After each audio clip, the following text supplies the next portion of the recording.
capítulo 3, verso 21 al 31. Estamos en Romanos, una tremenda serie, y el pasaje que vamos a leer hoy día, o que ya leímos y que vamos a profundizar, hay varios antiguos teólogos, predicadores, estos peces gordos, como decimos, de la teología, que referente a este pasaje particularmente, lo catalogan de diversas maneras. Por ejemplo, Lutero, que es el gran reformador, siglo XV, XVI, que despertó a la iglesia a leer la Biblia y lo que dice la palabra de Dios, Lutero dijo que lo que hoy día vamos a leer, específicamente el tema de la justificación por la fe, dijo, esta es la verdad sobre la cual la iglesia se sostiene o se cae.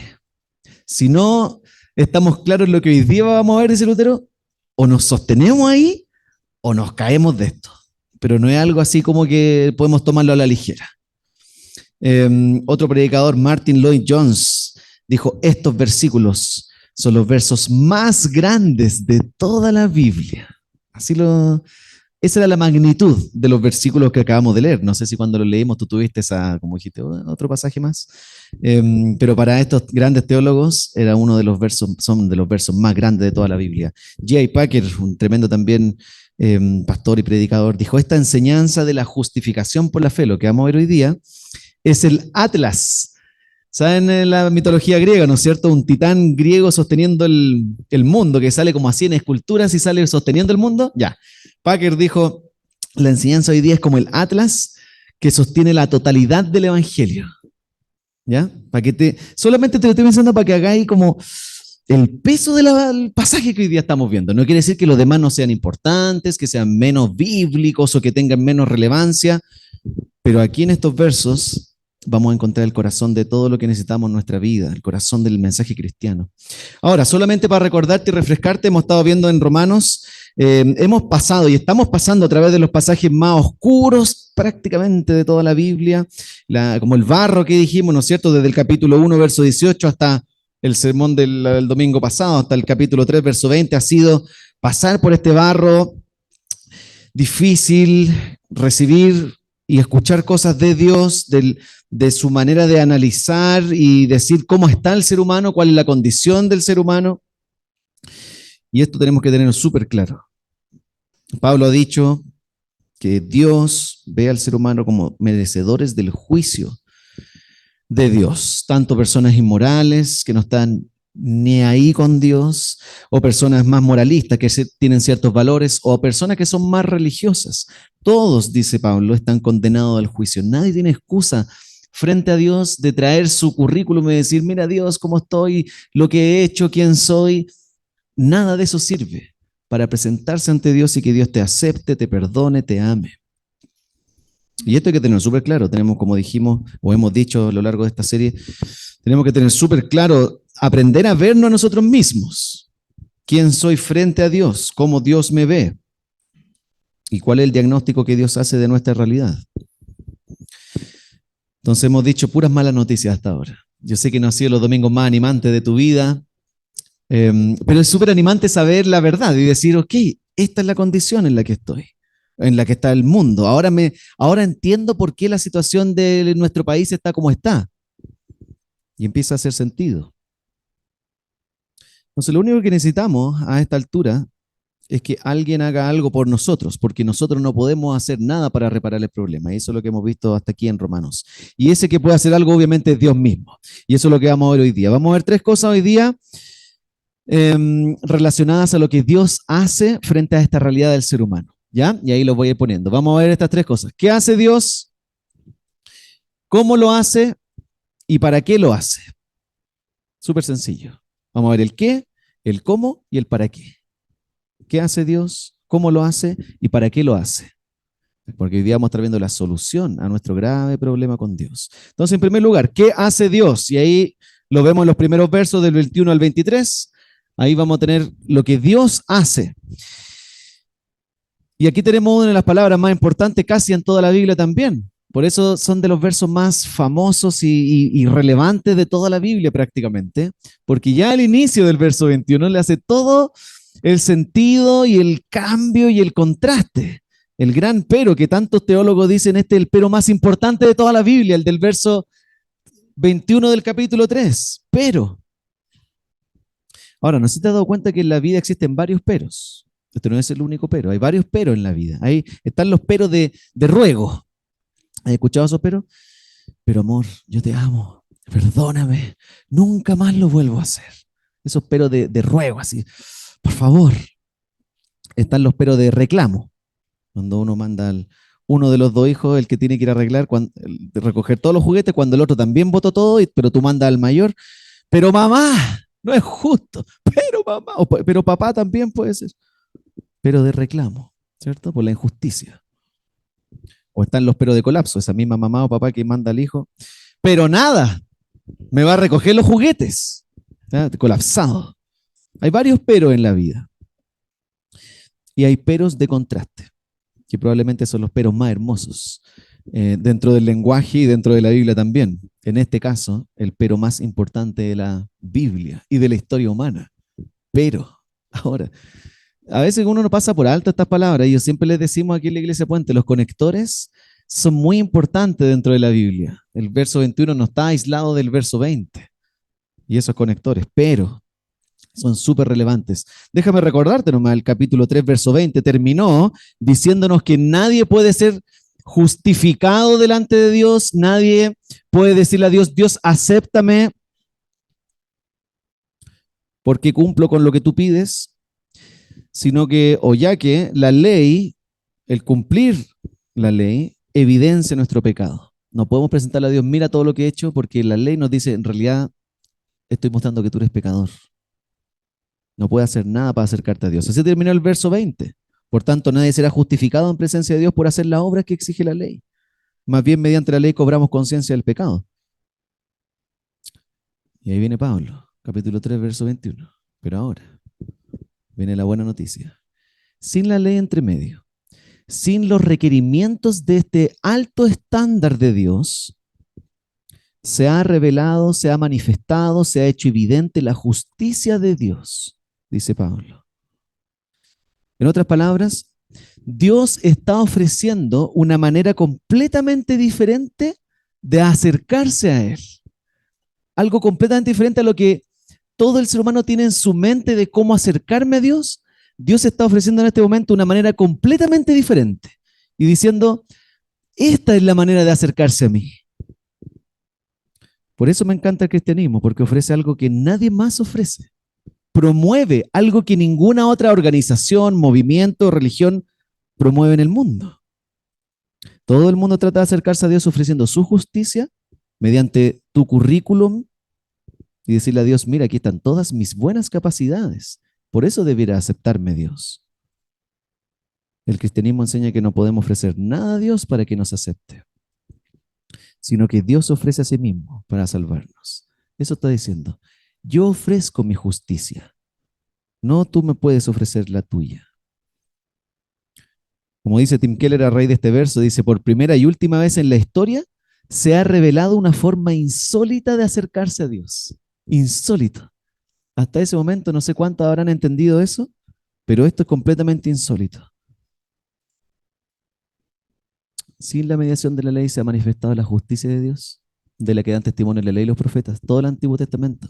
Amigos, ha hablado de esta justicia de Dios, que Dios revela, que dice cómo acercarse a Él. No yo con mi justicia, sino Dios acerca su justicia. Mira cómo continúa el verso 22-23. Esta justicia de Dios llega no mediante tus obras, sino mediante la fe en Jesucristo. A todos los que creen. De hecho, no hay distinción, pues todos han pecado y están privados de la gloria de Dios. Dios ofrece su justicia mediante la fe en Jesús. ¿Estáis viendo ahí la manera insólita? Dios regala su justicia a los que creen en Jesús, a los que confían en Él, depositan toda su esperanza en esa persona. Dios le regala su justicia. Le dice, eres justo, justificado.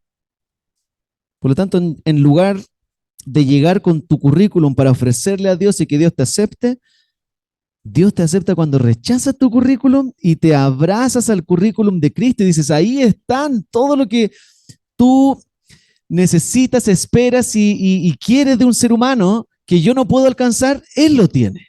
Su currículum, el que me hace aceptable frente a ti, no el mío, no mis obras. Y eso es súper chocante, lo que Pablo está diciendo por lo menos en estos versos. Y la razón de que por qué es tan chocante, porque la manera de acercarte a Dios no depende de la calidad de tu fe. ¿Lo viste ahí? Verso 22, esta justicia de Dios llega mediante la fe en Jesucristo. ¿Has escuchado esta frase? ¿La fe mueve montañas? Quizás la he usado. Te perdono, no hay problema. Pero es una frase que yo sé de dónde sale. Hay un pasaje bíblico donde Jesús habla de esto, pero suele ser un mantra esta frase para decir que tenemos que tener mucha fe, tenemos que estar súper convencidos de lo que estamos diciendo, como creer muy fuerte que si salto del barranco con una alas de pluma, sé que voy a saltar y voy a volar.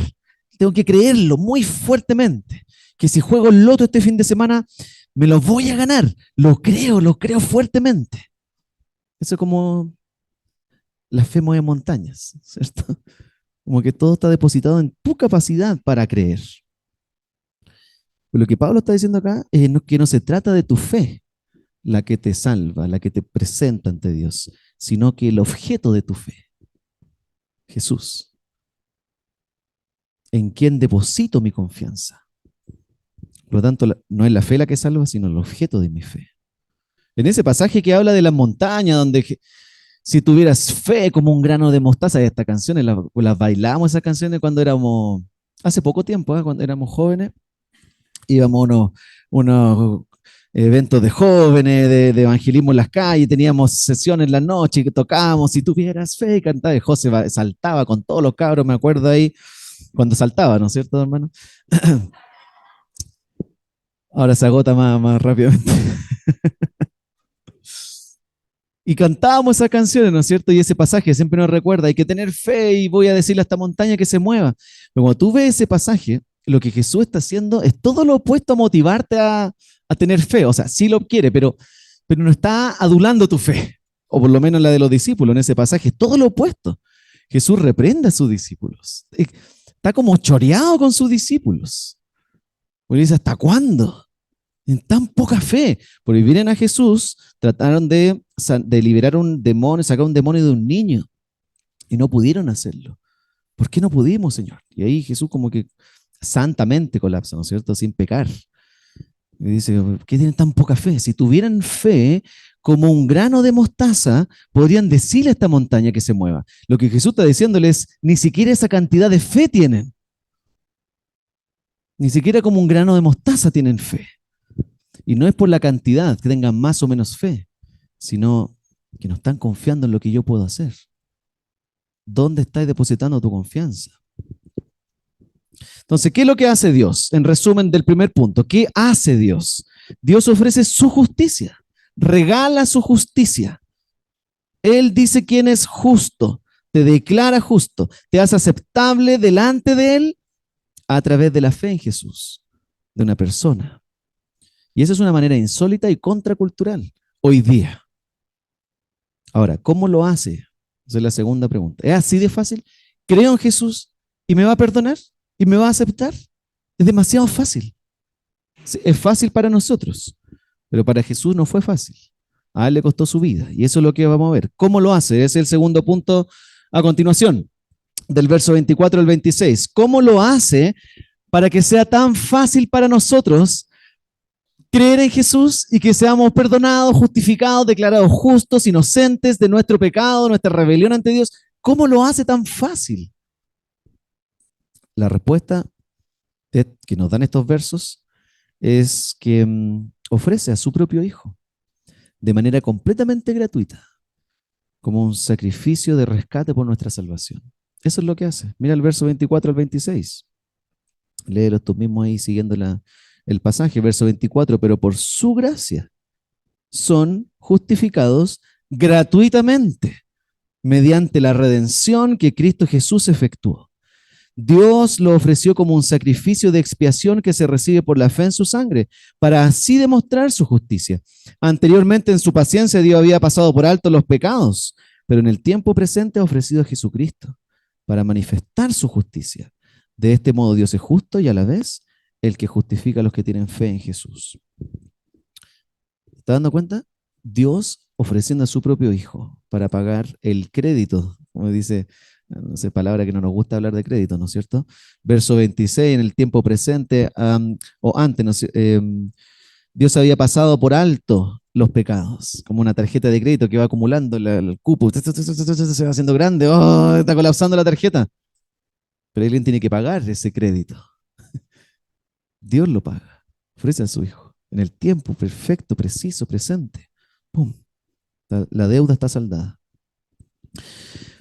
Estos versos 24 al 26 que están ahí expresan el corazón de la fe cristiana, queridos amigos. Y por eso me interesa tanto hoy día que tengamos súper claro lo que está diciendo este pasaje. Hay muchas palabras raras, muchas palabras que solemos escuchar y decir, pero sin necesariamente procesarla y saber lo que estoy diciendo. Muchas veces hasta las hemos cantado quizás, y por eso las subrayé ahí, porque hay 3 palabras claves que quiero que por lo menos entendamos lo que estamos diciendo. Cuando Pablo está diciendo, por su gracia son justificados, esa es una palabra, mediante la redención, también tenemos que entender eso, y Dios lo ofreció como un sacrificio de expiación. 3 conceptos claves que necesitas tener súper claros para entender lo que Pablo está diciendo acá. Y lo primero que tienen que entender es que todas estas palabras vienen de un contexto más antiguo, principalmente el Antiguo Testamento.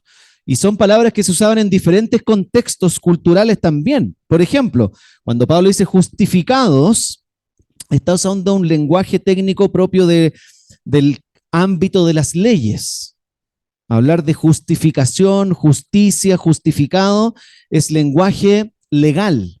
Tenemos un abogado aquí por lo menos, no sé si hay más, pero son palabras de ese contexto. Y los jueces declaran justa, inocente o culpable a una persona, dependiendo de su historial, de lo que ha hecho, lo que no ha hecho, etc. Entonces, hasta hoy día, estas palabras se usan. Ser justificado, ser declarado sin culpa.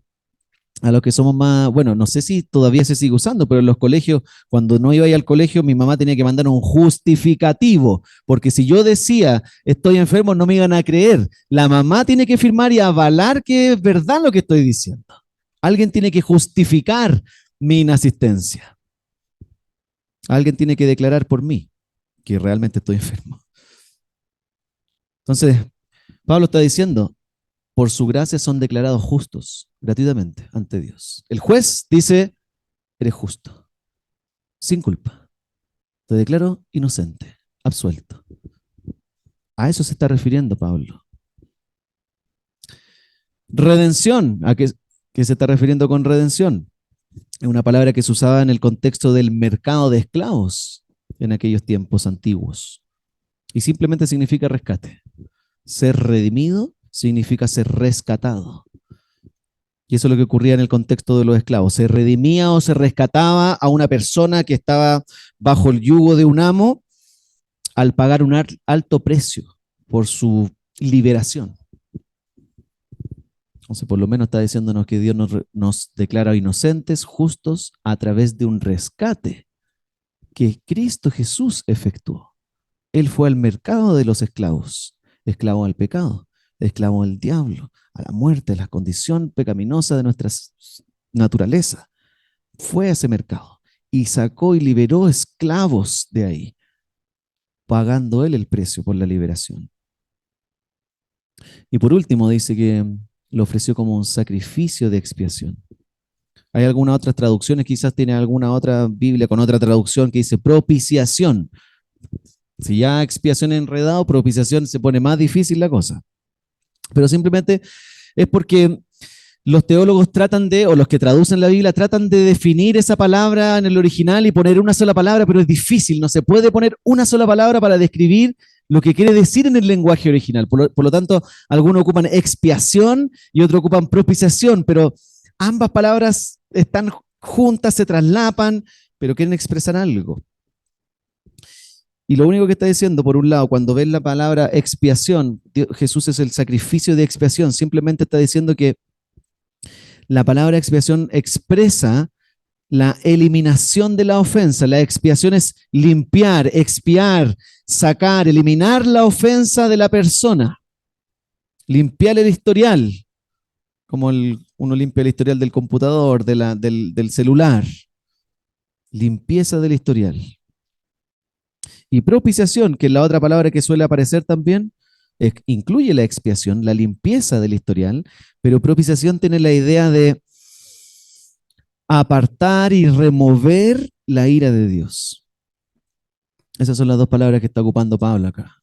Jesús es un sacrificio que se pone a sí mismo para limpiar tu historial, que te condena ante el juez, pero no solo te limpia el historial, sino que también Él recibe todo lo que tú deberías recibir a causa de tu historial.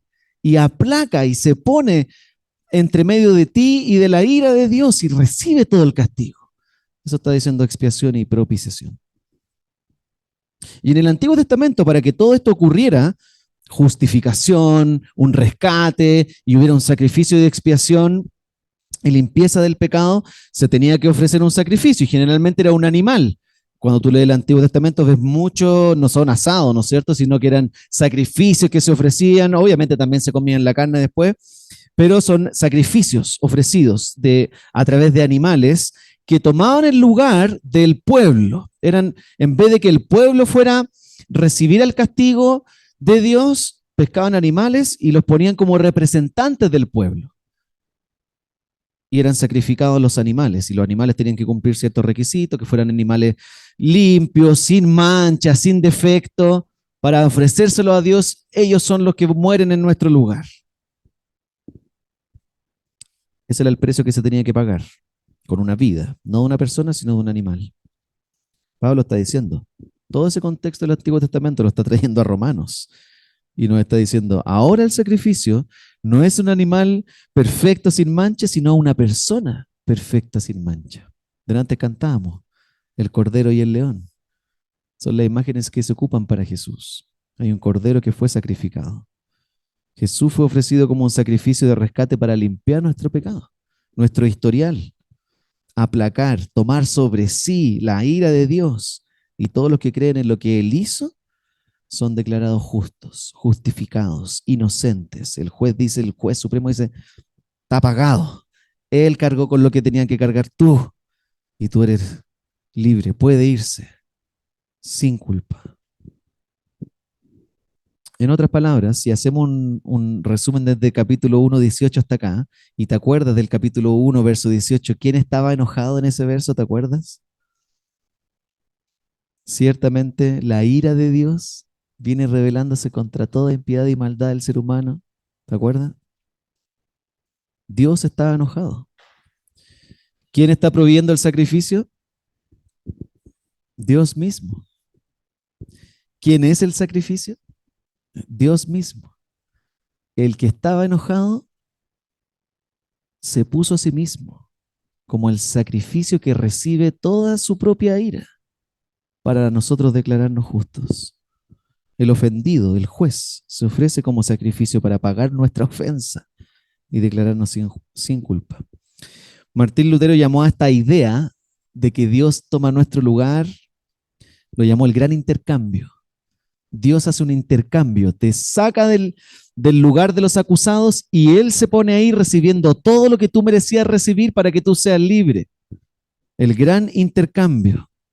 En la cruz, entonces, cuando tú ves la cruz de Jesús, lo que tienes que ver en ese lugar es la máxima demostración de su justicia, juzgando el pecado en la cruz, pero al mismo tiempo la máxima expresión de su amor, recibiendo Él el juicio. Entonces, cuando veas una cruz, recuerda, Dios juzgó el pecado ahí. Gracias, Señor. Pero al mismo tiempo no lo tomé yo. Él se puso ahí demostrándome su amor, recibiendo todo el juicio. Entonces, cuando no sientas esa sensación interna, cuando estás en ese tiempo en tu vida, que no siento que Dios me ama, veo mis circunstancias, no estoy sintiendo su amor en este tiempo. O estás en un tiempo donde no ves que Dios esté preocupado por ti, por lo que estás experimentando, lo que estoy viviendo, no me hace ver que Dios estuviera preocupado por mí. Lo que más necesitas es O lo que no necesitas hacer es mirarte más a ti mismo. Necesitas mirar más la cruz. No siento que Dios me ama. Incluso si no lo siento, miro la cruz y recuerdo y veo ahí su amor expresado de manera práctica, objetiva y histórica. Ahí quedó plasmado su amor. Mira cuánto te amo cuando miras la cruz. Entonces, en esos momentos, cuando estás desanimado emocionalmente, no sintiendo el amor de Dios, incluso cuando no lo siento, sé que está ahí, expresado en la cruz. Su amor está siempre disponible, independiente de las circunstancias y las temporadas de tu vida, independiente incluso de tu propio pecado. No merezco que Dios me ame. Sí, no mereces, pero ahí está su amor disponible.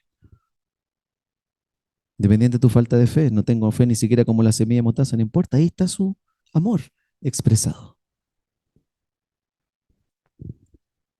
Ahora la tercera pregunta, ¿para qué hizo todo esto? Ya vimos el qué hizo Dios, cómo lo hizo, ofreciéndose a sí mismo, y para qué lo hace. O sea, la tercera pregunta, ¿para qué hizo todo esto? Y en resumen, quiero atreverme a decir, para producir una nueva humanidad. Hizo todo lo que hizo para producir una nueva humanidad. Mira el verso 27 al 31. Ahí está. ¿Dónde pues está la jactancia? Queda excluida. ¿Por cuál principio? ¿Por el de la observancia de la ley? No, sino por el de la fe. Porque sostenemos que todos somos justificados por la fe y no por las obras que la ley exige. ¿Es acaso Dios solo Dios de los judíos? ¿No lo es también de los gentiles? Sí, también es Dios de los gentiles. Siguiente. Pues no hay más que un solo Dios. Él justificará por la fe a los que están circuncidados y mediante esa misma fe a los que no lo están. ¿Quiere decir que anulamos la ley con la fe? De ninguna manera, más bien confirmamos la ley. ¿Qué está diciendo aquí Pablo en todos estos versos?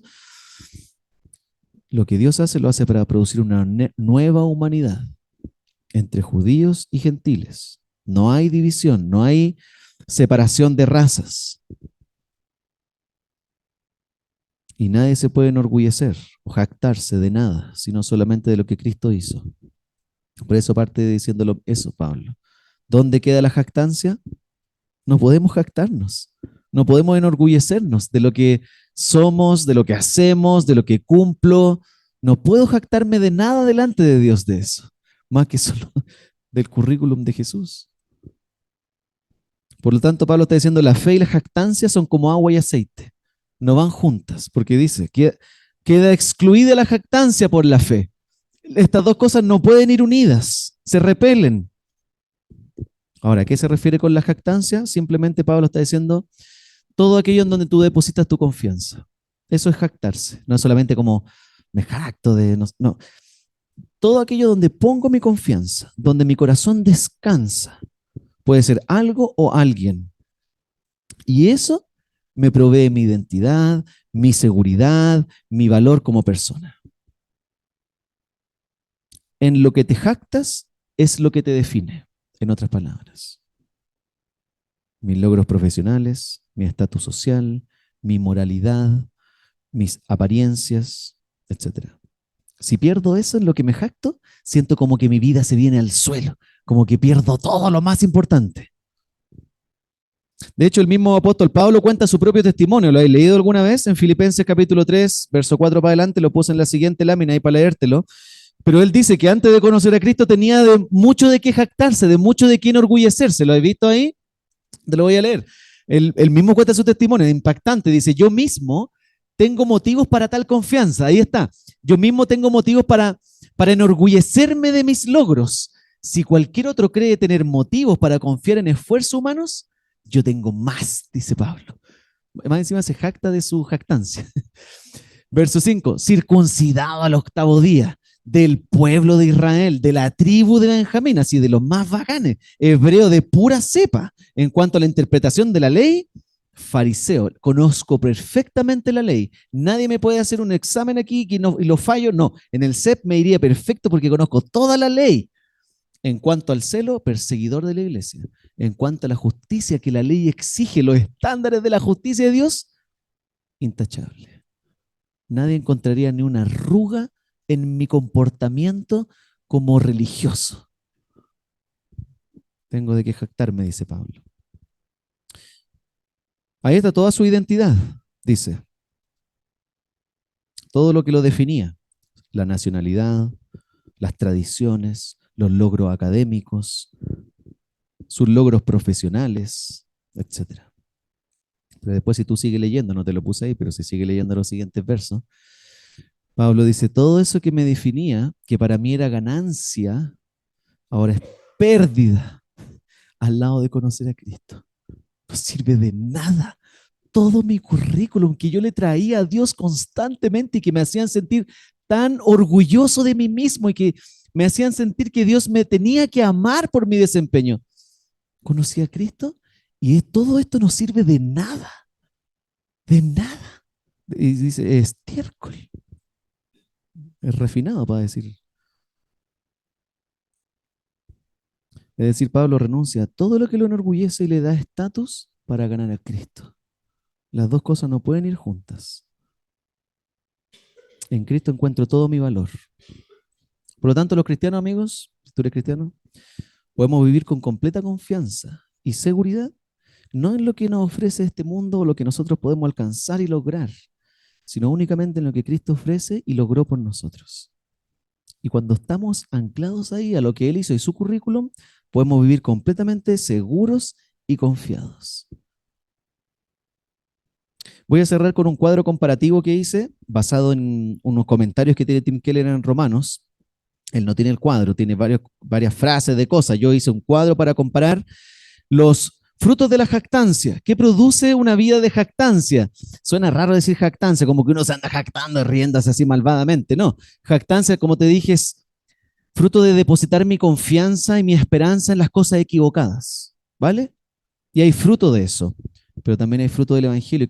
Quiero que tratemos de ver juntos cómo se ve lo que produce el Evangelio y lo que produce la jactancia. Ahora, esperemos que se entienda lo que puse acá. Ya no sé si alcanza a leer también, pero el fruto de la jactancia, división entre personas.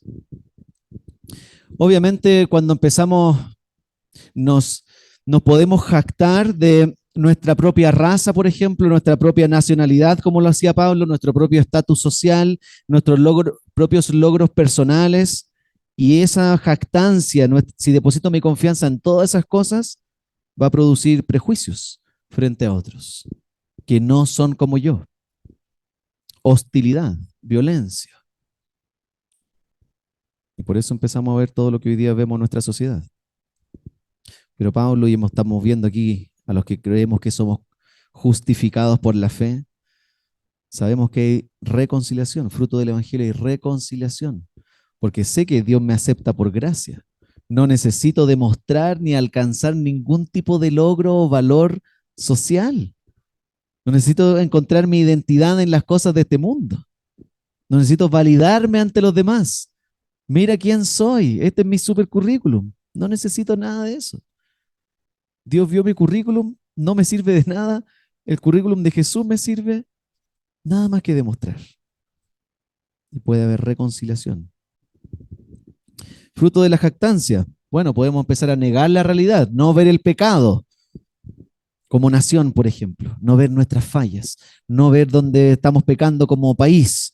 Por lo tanto, como no vemos la realidad de nuestra situación como país, vemos mal a otros y empiezan todas las racismo, clasismo, divisionismo entre personas, porque no vemos nuestra propia realidad, no vemos nuestras fallas.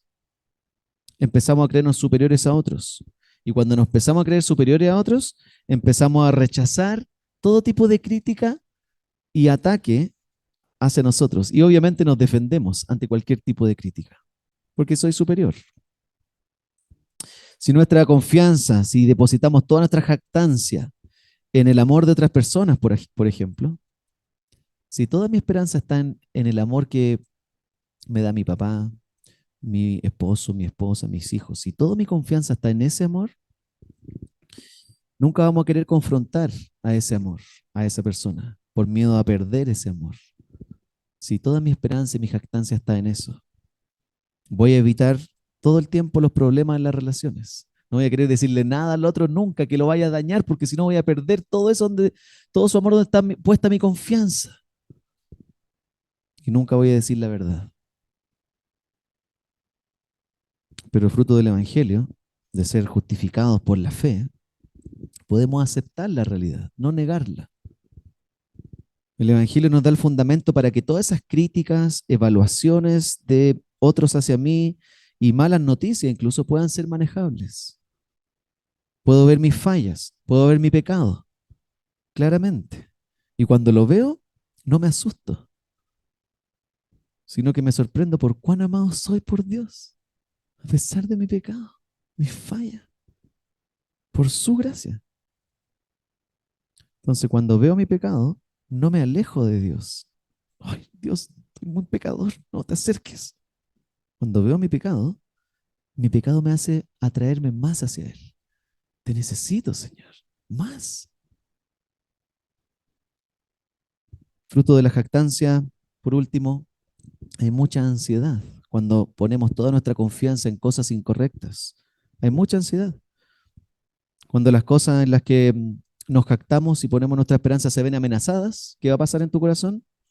Se va a ir toda mi seguridad, porque estoy a punto de perder aquello en lo cual estoy poniendo todo mi corazón. Y obviamente va a venir un profundo temor al futuro. ¿Qué va a pasar si pierdo eso donde está puesto mi corazón? Si lo pierdo, ¿qué va a pasar con mi futuro? ¿Qué va a pasar con mi alegría? Pero el Evangelio produce nueva seguridad en medio de la ansiedad. ¿Por qué? Porque saber que el futuro está en sus manos nos da seguridad. El mismo Pablo en Romanos 8:32 dice, el que no escatimó ni a su propio Hijo, sino que lo entregó por todos nosotros, ¿cómo no habrá de darnos generosamente junto con Él todas las cosas? No hay nada que temer al futuro. Si pierdo eso que tanto amo, donde está todo mi corazón ahí, no hay nada que perder. Podemos descansar en que lo más importante ya ha sido resuelto. Hemos sido justificados por fe. Déjame preguntarte a ti, ¿hay algo en lo que sueles jactarte? ¿Poner tu confianza? ¿Depositar toda tu esperanza? ¿Hay cosas que funcionan para ti como esos objetos donde pongo mi fe, mi corazón? Pablo mencionó varios, quizás los tuyos pueden ser otros. Pueden ser cosas muy buenas que Dios ha dado, pero no las ha dado para poner tu esperanza en eso. La ha dado para apuntarte al lugar correcto donde poner tu esperanza. Solo cuando sabemos que somos justificados gratuitamente, somos declarados inocentes gratuitamente al confiar en Jesús, todas las demás cosas van a perder valor. No quiere decir que no importan, pero van a perder el valor de esclavizarme y proveerme identidad y seguridad. No más. Ahí donde buscaba mi esperanza, ya no la necesito. Ya sé dónde está mi esperanza. Ahora puedo disfrutar eso de buena manera, como corresponde. Por eso, amigos, la justificación por fe es el corazón de la fe cristiana. Hemos cantado estas cosas, la hemos dicho, la tengo en mi mente, pero esto es lo que hace toda la diferencia entre cualquier creencia que hoy día pueda promoverse. No hay nada parecido a esto, amigos. En serio. Todo lo demás te va a decir que debes hacer algo para alcanzar a Dios. Y solo el cristianismo te va a decir, no puedes alcanzar a Dios por tus fuerzas. No hay nada parecido a esto, porque Él tuvo que bajar por ti. Él tuvo que bajar hasta la cruz por ti, como un sacrificio. Y cuando creemos esto, todo el resto de nuestra vida se va a ver afectada. Va a producir una nueva humanidad, como dice Pablo. Por eso quiero invitarte esta mañana, y vamos a llegar hasta ahí, quiero invitarte a renunciar a todo aquello que quizás estás poniendo tu confianza equivocadamente. Primero que el Dios te ayude a visualizarlo y ser valiente para decir, aquí he estado poniendo mi confianza y he visto el fruto de esa jactancia, el fruto de poner mi corazón en esto. Lo he visto. Me está dañando, me está esclavizando, me está produciendo división con otros, me está produciendo más ansiedad, incluso cuando sé que soy cristiano, pero estoy poniendo mi corazón en otro lugar incorrecto. Quiero invitarte esta mañana a renunciar a aquello donde has puesto tu confianza. Estatus, logros, medallas académicas, dinero, relaciones, tradiciones, valores, capacidades, familia, hijos, esposos. Podemos seguir, pero solo tú sabes. Y una vez que veas eso, quiero invitarte a que podamos correr a los pies de la cruz para encontrar en ese lugar nuestro valor. ¿Quién define nuestra identidad? que en ese lugar puedas encontrar lo que has buscado equivocadamente en otros lugares. Oremos al Señor y después vamos a cantar. Señor, gracias por tu palabra. Quiero pedirte que nos ayudes, Señor, a todos nosotros a identificar dónde estamos poniendo nuestra confianza, nuestra esperanza hoy día. Puede que en nuestra mente digamos Jesús, pero en la práctica pueden ser muchas otras cosas que no son Jesús. Quizás hemos estado poniendo nuestro corazón en muchas otras cosas que nos están dañando. Creemos que son buenas fuentes de identidad y de seguridad, pero en la práctica han producido más ansiedad en nuestra vida. Así que te quiero pedir, Señor, que nos ayudes. Danos valentía para identificarlo y para renunciar a ello a fin de ganar a Cristo, a fin de encontrarnos unidos a Cristo, a fin de ver que en la cruz está la máxima expresión de amor por nosotros, aún siendo pecadores. Así que, Señor, que la cruz nos renueve esta mañana, nos recuerde cuán amados somos, cuán importante fue para ti dar tu vida para salvarnos gratuitamente, sin que tengamos nada que hacer. Así queremos venir esta mañana a ti, Señor. Renunciar a mi currículum, mis medallas, y confiar solo en tu currículum, en tus medallas, Señor, lo que tú has hecho por nosotros. En el nombre de Jesús. Amén.